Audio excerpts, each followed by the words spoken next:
ಇದೇನು ಬೈರಣ್ಣ ಟೀ ಟೀನಾ ಏನಿದು? ಅಮೃತ ಇದ್ದಂಗೆ ಐತೆ.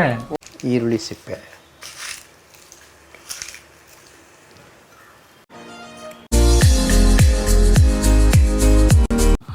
ನೋಡೋಣ. ಇದು 5 ಲಕ್ಷ ಒಂದು ಕಡೆ ಇರೋದು, 10 ಲಕ್ಷ ಒಂದು ಕಡೆ. 10 ಲಕ್ಷದಲ್ಲಿ ಏನೇನು ಆಗೈತೆ ಅಂತ ಹೇಳ್ತೀನಿ ನಿಮಗೆ. ಆಯಿತು. 2 ಲಕ್ಷ ಭೀಮನ್ ಕೊಟ್ಟೆ, ಇನ್ನು 2 ಲಕ್ಷ ಶ್ಯಾಮ್ ಕೊಟ್ಟೆ, ಇನ್ನು 6 ಲಕ್ಷ ಉಳಿದೈತೆ. ಓಕೆ. ಅದು ಎಲ್ಲಿಗೆ ಹೋಯ್ತದೆ ಅಂತ ಗೊತ್ತು. ಈ ನನ್ನ ಮಗ ಅವನೆಲ್ಲ 5 ಲಕ್ಷ ರೂಪಾಯಿ ಕೊಡಬೇಕು. ಅಪ್ಪ ಕೇಳಿ ಸಾಕಾಗಿ ನನಗೆ ಅವಾಗಿಂದ ತಲೆನೋವು.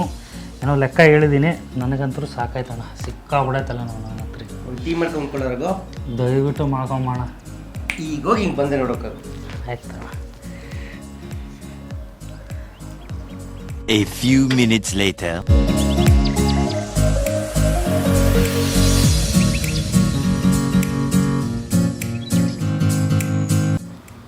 Raghu, tea ready? Oh thanks Bairanna.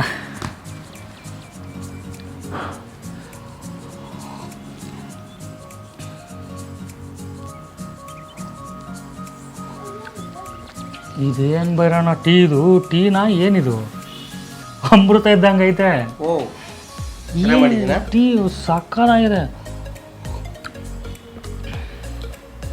ಈ ಥರ ಟೀ ನಾನು ಎಲ್ಲೂ ಕುಡ್ದಿಲ್ಲ ಬರೋಣ. ಸೀರಿಯಸ್ ಆಗಿ ಏನು ಒಂಥರ ತಲೆ ನೋಯ್ತೈತೆ ನನಗೆ. ಅವಾಗಲೇ ಹೇಳಿದ್ನಲ್ಲ ನಿಮಗೆ. ಈಗ ನೋಡಿದ್ರೆ ಸ್ವಲ್ಪ ತಲೆ ಇಳ್ದಂಗೆ ಆಯಿತು.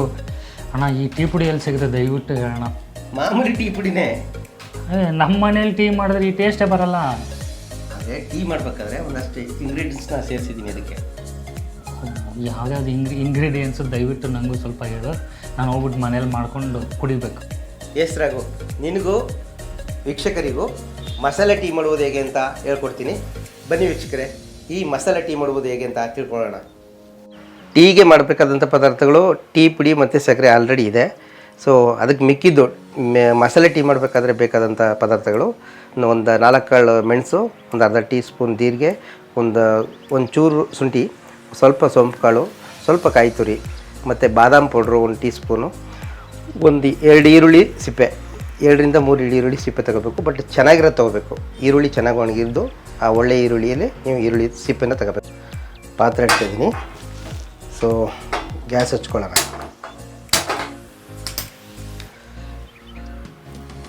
ಸ್ವಲ್ಪ ಕಾಯಿಲಿ ಚೊರ್ರು ಅಂತ ಬಂದರೆ ನಿಮಗೂ ನೋಡೋಕ್ಕೆ ಖುಷಿಯಾಗುತ್ತೆ ಅಂತ ಅನ್ಕೋತೀನಿ. ಆಲ್ರೆಡಿ ಪಾತ್ರೆ ಕಾದಿದೆ. ಒಂದು ಬೌಲು ಅಷ್ಟು ಹಾಲು ಹಾಕೋತಿದ್ದೀನಿ. ಒಂದು 4 ರಿಂದ 5 ನಿಮಗೆ ಟೀ ಆಗುತ್ತೆ. ಇಲ್ಲಿಗೆ ವಿಶೇಷ ಟೀ ಪುಡಿ ಅಂತ ಏನಂತಂದರೆ, ಸೊ ಹಾಲು ಚೆನ್ನಾಗಿ ಕಾಯ್ದು ಸ್ವಲ್ಪ ನಿಮಗೆ ಹಾಲು ಕಾಯ್ತಿದ್ದಂಗೆ ನಾನು ಸಕ್ಕರೆ ಪುಡಿ ಟೀ ಪುಡಿ ನೀವು ಹಾಕೋದಿದ್ದೇ ಇರುತ್ತೆ. ಇದಕ್ಕೆ ಮೇನ್ ಬಂದು ಈರುಳ್ಳಿ ಸಿಪ್ಪೆ ಬೆರೆಸ್ತಾ ಇದ್ದೀನಿ. ಅದರಿಂದ ಒಳ್ಳೆ ಟೇಸ್ಟ್ ಸಿಗುತ್ತೆ ಮತ್ತು ಸ್ವಾದ ಸೂಪರಾಗಿರುತ್ತೆ. ಒಳ್ಳೆ ಸ್ವಾದ ಇರುತ್ತೆ ನಿಮಗೆ. ಅದ್ರ ಜೊತೆಗೆ ಬಾದಾಮಿ ಪೌಡ್ರ್ ಹಾಕ್ತಿದ್ದಂಗೆ ನಿಮ್ಗೆ ಗೊತ್ತೇ ಇದೆ, ಒಳ್ಳೆ ಟೇಸ್ಟ್ ಸಿಗುತ್ತೆ ನಿಮಗೆ. ಆಲ್ಮೋಸ್ಟ್ ಟೀ ಅಂಗಡಿಲಿ ಆಲ್ಮೋಸ್ಟ್ ಒಳ್ಳೆ ಟೇಸ್ಟ್ ಸಿಗುತ್ತೆ ಅಂದರೆ ಸ್ವಲ್ಪ ಬಾದಾಮಿ ಪೌಡ್ರ್ ಸೇರಿಸ್ತಾರೆ. ನಿಮಗೆ ಅದು ಮೇನ್ ವಿಷಯ. ಮನೇಲಿ ಮಾಡಬೇಕಾದ್ರೆ ಬಾದಾಮಿ ಪೌಡ್ರ್ ಯಾರೂ ಯೂಸ್ ಮಾಡಲ್ಲ. ಹಾಗಾಗಿ ಮಾಮೂಲಿ ಟೇಸ್ಟ್ ನೀರು ಥರ ಬರ್ತಲ್ಲ ಟೀ ಅಂತ ಅನ್ನೋದು ಒಂದಷ್ಟು ಫೀಲ್ ಕೊಡುತ್ತೆ. ಬಟ್ ನಿಮ್ಗೆ ಬಾದಾಮಿ ಪೌಡ್ರ್ ಸೇರಿಸ್ಕೊಳ್ರಿ, ತುಂಬ ಒಳ್ಳೆ ಟೇಸ್ಟ್ ಸಿಗುತ್ತೆ ನಿಮಗೆ. ಟೀ ಪುಡಿ ಹಾಕ್ತಿದ್ದೀನಿ, ಕಾಯಿ ತುರಿ, ಇಟ್ಟಿದಂಥ ಶುಂಠಿ, ಸೋಂಪು ಕಾಳು, ಮೆಣಸು, ಜೀರಿಗೆ, ಈರುಳ್ಳಿ ಸಿಪ್ಪೆ,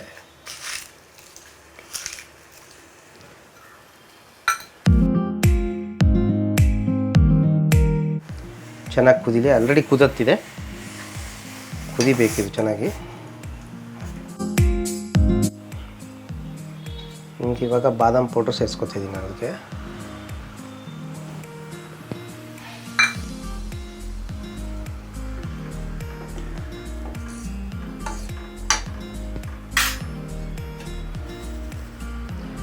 ಸಕ್ಕರೆ,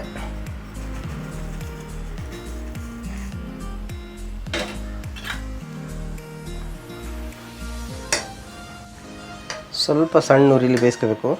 ನಿಮ್ಗೆ ಗೊತ್ತಾಗ್ತಿದೆ, ಜಾಸ್ತಿ ಉರಿ ಕೊಟ್ಟರೆ ಉಪ್ಪು ಬಂದ್ಬಿಡುತ್ತೆ ಹಾಲು. ಹಾಗಾಗಿ ತುಂಬ ಸ್ವಲ್ಪ ಸಣ್ಣ ಉರಿಲಿ ಬೇಯಿಸ್ಕೋಬೇಕಾಗುತ್ತೆ ಅದನ್ನು. ವಿಶೇಷ ಏನಂದರೆ ಈರುಳ್ಳಿ ಸಿಪ್ಪೆ ಆಗಿರುತ್ತೆ ನೋಡಿ. ಈರುಳ್ಳಿ ಸಿಪ್ಪೆ ಹಾಕಿದ್ದೀನಿ, ಅದು ಚೆಂದಾಗಿ ಬೇಯಬೇಕು. ಅದ್ರ ರಸ ಬಿಡಿಸ್ಕೊಂಡ್ರೆ ನಿಮಗೆ ಕುಡಿದಾಗ ಒಳ್ಳೆ ಟೇಸ್ಟ್ ಸಿಗುತ್ತೆ ನಿಮಗೆ. ಆಮೇಲೆ ಮತ್ತೆ ಒಂದು ಒಳ್ಳೆ ಸ್ವಾದ ಸಿಗುತ್ತೆ ನಿಮಗೆ. ಕುಡಿಬೇಕಾದ್ರೆ ಒಳ್ಳೆ ಟೇಸ್ಟಿರುತ್ತೆ ಟೀ. ಬಾದಾಮಿ ಪೌಡ್ರ್ ಹಾಕಿರೋದು ಇನ್ನೂ ಟೇಸ್ಟು. ನಿಮ್ಗೆ ಬಾದಾಮಿ ಪೌಡ್ರನ್ನ ನೀವು ಜಾಸ್ತಿ ಮನೇಲಿ ಯಾರು ಯೂಸ್ ಮಾಡಲ್ಲ ಟೀಗೆ. ಸೊ ಟೀಗೆ ಸ್ವಲ್ಪ ಬಾದಾಮಿ ಪೌಡ್ರ್ ಹಾಕ್ಕೊಂಡ್ರೆ ನಿಮಗೆ ಒಳ್ಳೆ ಟೇಸ್ಟ್ ಸಿಗುತ್ತೆ. ನಿಮಗೆ ಆಲ್ರೆಡಿ ಬಾದಾಮಿ ಪೌಡ್ರದ್ದು ಹಾಕಿದ್ರೇ ತಿಂದರೆ ಏನು ಟೇಸ್ಟ್ ಸಿಗುತ್ತೆ, ಆ ಟೇಸ್ಟ್ ನಿಮಗೆ ರುಚಿಲಿ ಸಿಗುತ್ತೆ ಟೀಲಿ. ಒಂದು 5 ನಿಮಿಷ ಕುದಿಬೇಕಿದು.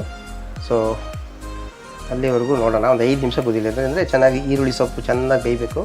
ಅದು ಬೆಂದ್ರೆ ನಿಮಗೆ ಒಳ್ಳೆ ಟೇಸ್ಟ್ ಸಿಗೋದು. ಸ್ವಲ್ಪ ಬೇಯಬೇಕಿದು. ಅದು 5 ನಿಮಿಷ ಕುದಿಬೇಕಾಗುತ್ತೆ.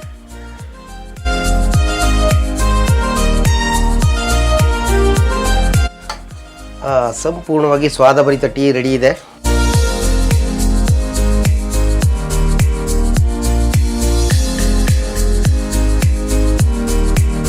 ನೋಡೋದಿಲ್ಲ ವೀಕ್ಷಕರೇ, ಮಸಾಲೆ ಟೀ ಮಾಡೋದು ಹೇಗೆ ಅಂತ. ನಿಮ್ಮನೇಲಿ ನೀವು ಟ್ರೈ ಮಾಡಿ, ಟೇಸ್ಟ್ ಹೇಗೆ ಬಂದಿದೆ ಅಂತ ಕಮೆಂಟ್ ಬಾಕ್ಸಲ್ಲಿ ತಿಳಿಸಿ. ಲೈಕ್ ಮಾಡಿ, ಶೇರ್ ಮಾಡಿ. ಇನ್ನೂ ನಮ್ಮ ಚಾನಲ್ಗೆ ಸಬ್ಸ್ಕ್ರೈಬ್ ಆಗಿಲ್ಲ ಅಂದರೆ ಸಬ್ಸ್ಕ್ರೈಬ್ ಆಗಿ. ಇದೇ ಥರ ಹೊಸ ವಿಷಯಗಳೊಂದಿಗೆ ನಿಮ್ಮ ಮುಂದೆ ಬರ್ತಾ ಇದ್ದೀನಿ. ಈ ವಿಡಿಯೋ ನೋಡಿದ್ದಕ್ಕೆ ತುಂಬ ಹೃದಯದ ಧನ್ಯವಾದಗಳು.